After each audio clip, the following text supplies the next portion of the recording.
Rounds of showers and thunderstorms continue to press across the area. We're tracking the heavy rain threat next. After 2 hours of deliberations, a jury has found a Lexington man guilty of murdering his girlfriend. We're live with the latest, including the recommended sentence. It is a nasal spray that can save a life. Why one Central Kentucky Sheriff's Office says they can't afford to go without the drug any longer. This is WKYT News at 4. Welcome to WKYT News at 4. Andrea Walker and Amber Philpott reporting. We are dealing with another day of showers and storms. Yeah, take a look. This is a live picture now of downtown Lexington, but along with all of this wet weather comes maybe a taste of September for us. Let's check in now with Chief Meteorologist Chris Bailey. Yeah, that'll be coming several days from now. Short term, it's all about the thunderstorms that we're dealing with out there. Defender Radar Network is indeed tracking rounds of showers and thunderstorms across central and eastern Kentucky. That first big wave putting down the possibility of flooding rain southeastern Kentucky, and some of those storms have been strong. What we're dealing with now across central Kentucky is a little broken band of some thunderstorms from Lebanon and Marion County, Springfield, over toward the Harrodsburg area.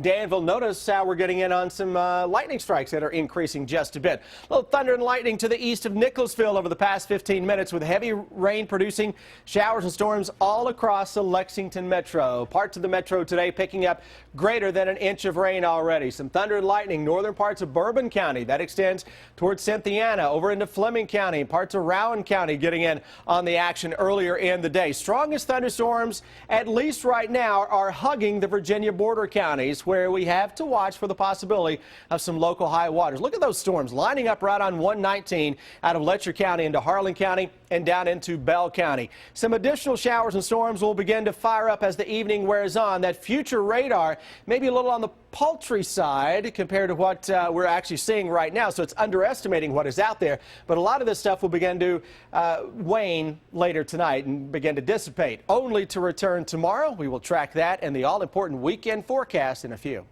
Chris, thank you. A Lexington man found guilty of murdering and dismembering his girlfriend now knows how long he'll spend behind bars. Police say Paris Charles killed Goldia Massey in 2014. Her body parts later washed up along the Kentucky River.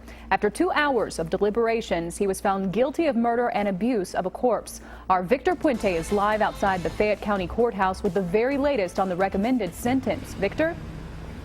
The defense team for Paris Charles tried to convince this jury that Goldia Massey's son may have played a part in her disappearance. The jury didn't go with that, instead found Charles guilty of murder. Massey's arm and torso were found in the Kentucky River in 2014, a few weeks after she went missing. Police say her blood was found in Charles's home. The two were dating around the time she went missing, and the carpet in his home had been ripped up. Cell phone records showed Charles went to the Kentucky River around the time Massey went missing. His defense team tried to say it was possible Massey had overdosed on heroin. They also brought up that her son had changed the last time he said he had spoke to her. They said the carpet was ripped up as part of home renovations and that Charles was too weak to dismember a body. We know police looked at one person and one person only, despite that flagrant contradiction by Zach Massey. That flies completely in the face of a man who single-handedly ripped up all the carpeting and pad in his duplex and hauled it away. He did it alone. The jury has already finished the sentencing phase. About 10 minutes ago, they recommended 35 years for that murder charge and 1 year and a $500 fine for the abuse of a corpse. Live in Lexington, Victor Puente, WKYT. Victor, thank you. The earliest Charles would be eligible for parole is 20 years when he is 80 years old. It is a life-saving device. Agencies across the country are equipping themselves with Narcan to treat heroin overdoses. Franklin County Sheriff Pat Melton remembers the helpless feeling a few weeks ago when there were nearly a dozen overdoses in a day's time.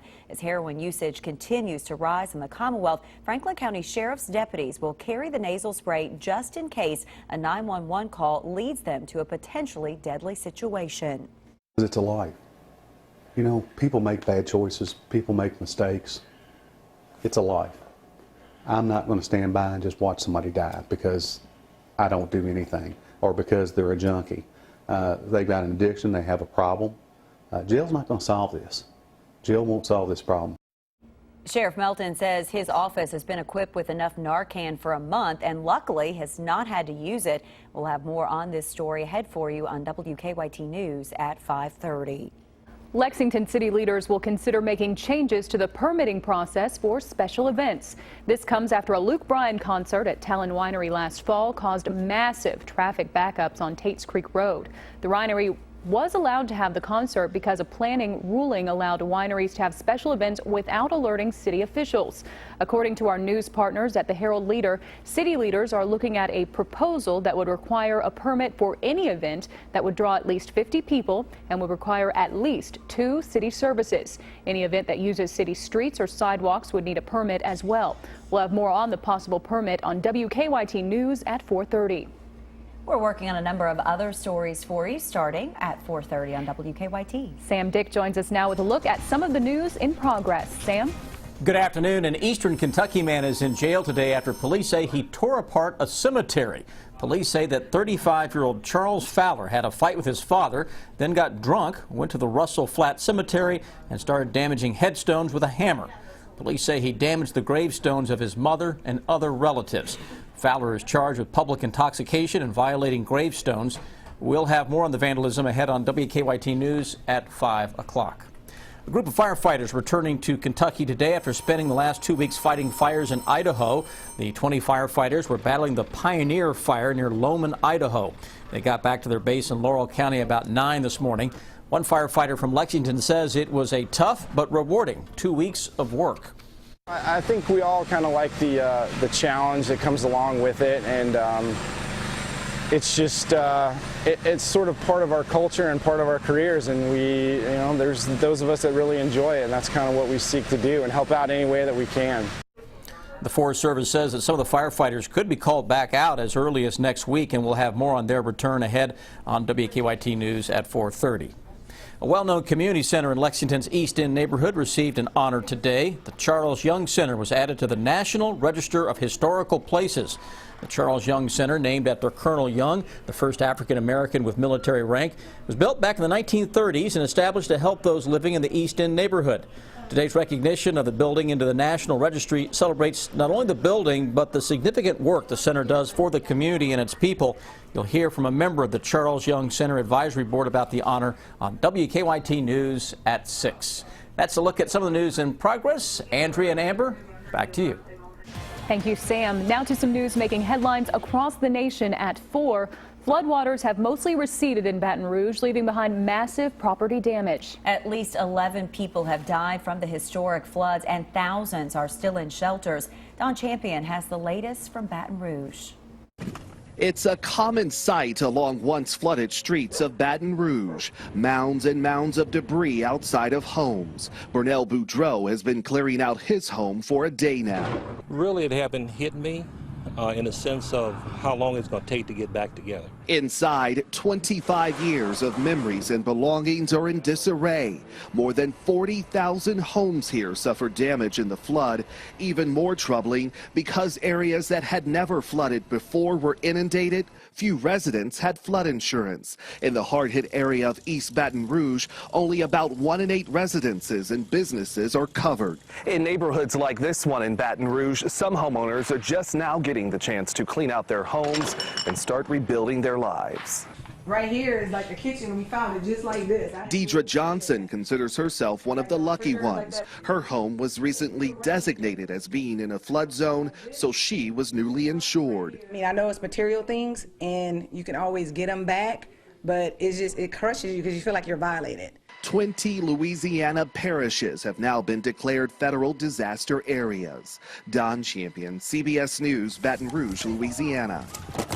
Following reports of scattered looting, the Louisiana governor has placed parishes with widespread damage under a curfew. A twist today as police investigate the robbery of American swimmers at the Olympics. A Brazilian judge has ordered Ryan Lochte and teammate James Fegan to turn over their passports. Lochte and 3 other U.S. swimmers said they were robbed at gunpoint in a taxi on Sunday morning. Police say they found little evidence and the swimmers couldn't provide key details in police interviews. The U.S. Olympic Committee says police went to the Olympic Village to get the passports, but the swim team has moved out. The U.S. OC won't say whether Lochte and Fegan are still in the country. Westfield World Trade Center Mall is now open. We'll take a look inside coming up in Money Watch. And passport renewals could take longer than usual. What you can be doing now coming up. Keep up with the latest news on WKYT.com. Join the conversation on Twitter and become a part of the WKYT Facebook family.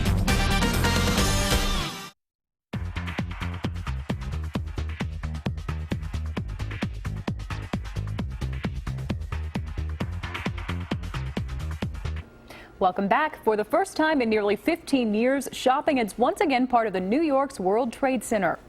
That begins today's Money Watch. The Westfield World Trade Center Mall opened its doors to the public yesterday. Visitors were treated to a concert by former Hamilton actor Leslie Odom Jr. 60 shops and restaurants have already opened at the mall, including an Apple store, Kate Spade, Shake Shack, and Under Armour. Mall officials say more than 100 stores should be open in time for Christmas shopping. Paying smokers to quit might just work. Swiss researchers say 44% of those in a Pay to Quit program had stopped smoking cigarettes after 3 months. Among those who weren't paid, just 6% quit. A new app is getting called the Facebook of the highway. For the first time, drivers can connect with their license plates. If you've ever been out on the highway and saw someone who caught your eye or ticked you off with their driving, you now might be able to let them know how you feel using the new app Carmatic. You enter a person's plate number and then you can write or record a message. You can even rate other drivers on a scale of 1 to 10. The creator says when it first launched, Carmatic trended above the Pokemon app, which is really impressive. He says all that's standing in the way now is getting more users. Your passport is something you don't think about until you have to go on a trip. But how about this? Nearly 49 million passports will expire just within the next 3 years, and that can mean massive wait times. Mary Maloney explains what you can do now. Need a passport? The U.S. government says it could take 6 weeks just to get your passport renewed. That's longer than usual. Here's why. Within the next 3 years, 49 million people's passports will expire. You could thank a 2007 federal law for the avalanche of renewals. It requires U.S. citizens to carry a passport when traveling to Canada, Mexico, the Caribbean, and Bermuda. Even if your passport is current, most European countries will not accept passports within 6 months of their expiration dates. To get your passport quicker, act now. Photos can be taken at many post offices, drugstores, even public libraries. The State Department says pictures are the #1 reason why renewals may be held up. Once you get that perfect picture, renew your passport by mail or in person at sanctioned locations for faster service. Then relax and plan that next vacay away. For Consumer Watch, I'm Mary Maloney. They are moving in and taking over campus. I'm Deanne Stevens, out and about on the University of Kentucky campus today. Yeah, rainy weather on move-in day out there, and the rain continues to fall across the area. We're tracking some of the heavier stuff in just a moment. Now, your hour-by-hour forecast with Chief Meteorologist Chris Bailey. Heavy rain across the area today. Many of us picking up a good inch plus, and some spots out there with greater than 3 inches now just to our southwest just on the day. Defender Radar Network is indeed picking up on these waves of showers and some thunderstorms getting into much of central and eastern Kentucky. Wave number 1 exiting the southeastern corner of the state, getting ready to press out of Whitesburg and Harlan toward Big Stone Gap, Virginia. Northeastern Kentucky, heavy rain producing thunderstorms here. Flash flood warning is out for the Ashland area, including Boyd County. Isolated thunderstorms from Campton back over toward Beattyville. Showers, thunderstorms here north of Interstate 64, Carlisle, Mount Olivet, just to the south of the Maysville area. Also here into Clark County with some very heavy downpours as Interstate 64 meets the Mountain Parkway. And look at the Lexington Metro. How about your rush hour? Getting ready to turn very wet again for the trip home from work and school for many folks out there. Up close and personal across downtown Lexington, doesn't matter which side of town you're on. Hamburg side on the east side. How about Masterson Station up to the north or the west side of town near Versailles Road down toward Nicholasville Road? Heavy rains beginning to press back in, and much of this area working on around an inch of rain so far on the day, with more to come. So we'll watch for at least some local stream and some street flooding potential. Stanford, Lincoln County, back to the west of Danville into Boyle County. Those showers and thunderstorms continue to do their thing. And one more little surge coming at us into southwestern Kentucky as well. Everything going southwest to northeast. Hour by hour forecast showing a weakening trend after the sun sets this evening. Not that we're actually seeing the sun, but you get the general idea. Fog tomorrow morning could be thick out there. You've been warned. But look what happens as we go through the day tomorrow. Showers and thunderstorms will begin to ramp up as we go into the middle of the day, so that front, what is left of it, does not get very far away. So especially across I-64 and south, it may be another fairly wet day tomorrow. We go into Friday. How about another fairly wet day potentially taking shape with some periods of showers and thunderstorms? Can we catch a break out there, high school football fans? Fingers crossed on that one. Maybe Mother Nature's a football fan and wants to watch a little game time action. Then we go into Saturday.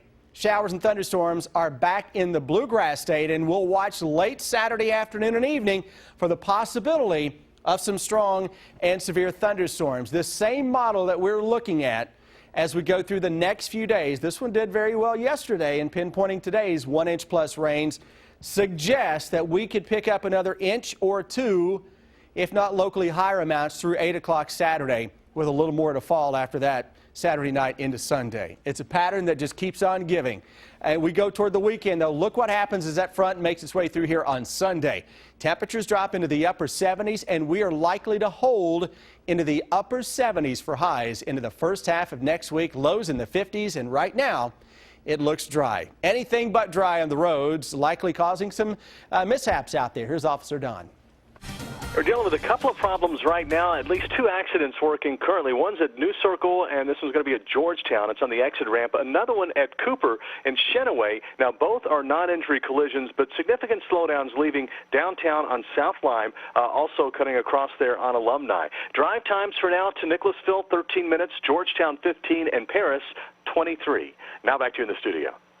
Thank you, Dawn. There are rich tradition at the University of Kentucky, fraternities and sororities. This week, Greek life is coming to life at UK. Deanne Stevens is out and about. She joins us from campus with more. Hi, Deanne.